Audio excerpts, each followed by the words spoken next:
안녕하세요. 법률사무소 효산입니다. 혹시 끝없이 밀려오는 카드값과 독촉 전화에 한숨만 쉬고 계신가요? 매일 밤 잠 못 이루며 이 지긋지긋한 빚더미에서 벗어날 길은 없을까 하고 고민하고 있다면 오늘 영상은 바로 지옥 탈출 가이드가 될 겁니다. 오늘 우리는 개인회생 제도라는 아주 특별한 탈출구를 파헤쳐 볼 건데요. 과연 이 길의 끝에는 진정한 자유가 기다리고 있을까요? 아니면 또 다른 함정이 숨어 있을까요? 지금부터 그 숨겨진 장점과 아픈 단점들을 솔직하게 공개하겠습니다. 먼저 우리를 짓누르는 빚의 무게를 덜어줄 개인회생의 놀라운 마법 같은 장점부터 살펴보겠습니다. 상상해 보세요. 매일 울리던 독촉 전화가 뚝 끊기고 빚쟁이들의 방문에 불안해 떨던 마음이 한순간에 안정되는 기적. 네, 맞습니다.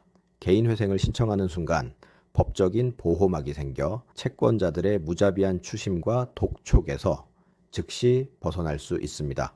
마치 악당들로부터 주인공을 지켜주는 방패와 같죠. 그리고 가장 핵심적인 장점, 바로 빚의 일부를 탕감받거나 이자를 면제받을 수 있다는 겁니다. 여러분의 능력에 맞춰 변제 계획이 세워지기 때문에 감당하기 불가능해 보였던 빚의 규모를 현실적으로 줄일 수 있습니다. 마치 수렁에 빠진 배의 짐을 덜어내듯 여러분의 어깨를 짓누르던 빚의 무게를 확 줄여주는 거죠. 이를 통해 숨통이 트이고 새로운 삶의 희망을 찾을 수 있게 됩니다. 이 외에도 재산을 지키면서 빚을 해결할 수 있고 직업을 유지한 채로 회생 절차를 밟을 수 있다는 점도 큰 장점입니다.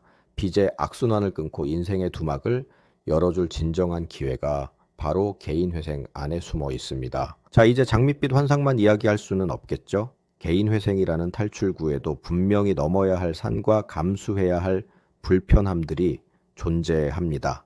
현실을 직시해야만 성공적인 새 출발을 할 수 있으니까요. 개인회생이 가진 아픈 단점들을 낱낱이 파헤쳐 보겠습니다. 첫째, 매달 찾아오는 변제금의 압박입니다. 개인회생 기간 동안 일정 기간 동안 매달 법원에 변제금을 납부해야 합니다. 이 금액은 여러분의 최저 생계비를 제외한 소득으로 책정되는데 이것이 의미하는 바는 명확합니다.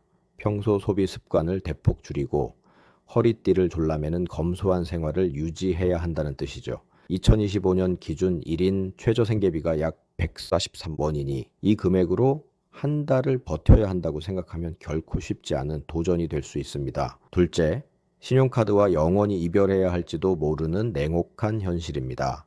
개인회생 절차가 진행되는 동안에는 신용카드 사용이 전면 금지됩니다. 심지어 후불 교통카드나 후불 하이패스 카드도 사용할 수 없습니다. 카드킥 없이 어떻게 살지? 라는 생각이 먼저 들 겁니다.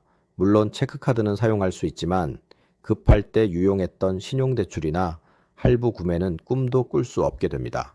면책 결정을 받기 전까지는 여러분의 개인회생 진행 사실이 신용정보원에 기록되어 금융기관에서 새로운 대출을 받거나 신용카드를 발급받는 것이 사실상 불가능합니다.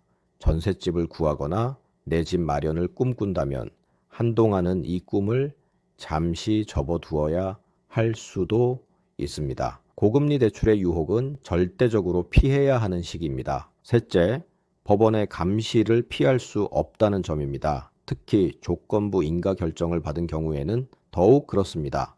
중간중간 소득 변동 사항을 법원에 신고해야 하며 만약 소득이 늘어나면 변제금도 함께 늘어날 수 있습니다.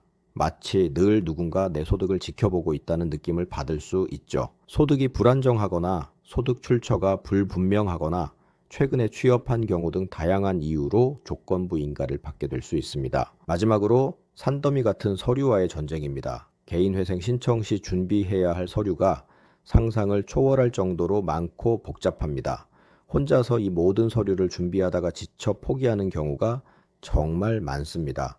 마치 거대한 퍼즐을 혼자 맞춰야 하는 기분일 겁니다. 이런 경우에는 주저하지 말고 전문가의 도움을 받는 것이 현명한 선택입니다. 그럼에도 불구하고 개인회생을 선택하는 이유? 자, 이렇게 개인회생의 어두운 단점들까지 솔직하게 말씀드렸습니다. 하지만 이렇게 많은 불편함과 제약에도 불구하고 왜 수많은 사람들이 개인 회생을 선택하는 걸까요? 이미 감당할 수 없을 만큼 빚이 불어나서 카드론이나 돌려막기로 버티다 결국 파산 직전까지 내몰린 상황이라면 개인 회생 외에는 현실적인 대안이 없는 경우가 대부분입니다. 당장 눈앞에 원리금을 막기 위해 또 다른 빚을 내는 악순환에 빠져 있다면 이제는 이 사슬을 끊어내야 할 때입니다. 물론 신용카드를 잠시 내려놓고 소비를 줄이는 고통이 따르겠지만 그 인고의 시간을 견뎌내면 영원히 빚으로부터 해방될 수 있습니다. 빚을 청산하지 않고서는 절대로 새로운 삶을 시작할 수 없으니까요. 개인회생은 단순히 빚을 줄이는 제도가 아니라 여러분의 인생을 리셋하고 새로운 희망을 찾아 나아갈 수 있는 마지막 기회가 될 수 있습니다. 어떤 길을 선택하든 가장 중요한 것은 여러분의 현재 상황을 정확히 파악하고 미래를 위한 최선의 결정을 내리는 것입니다. 개인 회생은 분명히 복잡하고 힘든 과정이지만 그 끝에는 새로운 시작이라는 찬란한 빛이 기다리고 있을지도 모릅니다. 여러분의 용기 있는 결정을 응원합니다. 다음 시간에도 유익한 정보로 찾아뵙겠습니다. 감사합니다.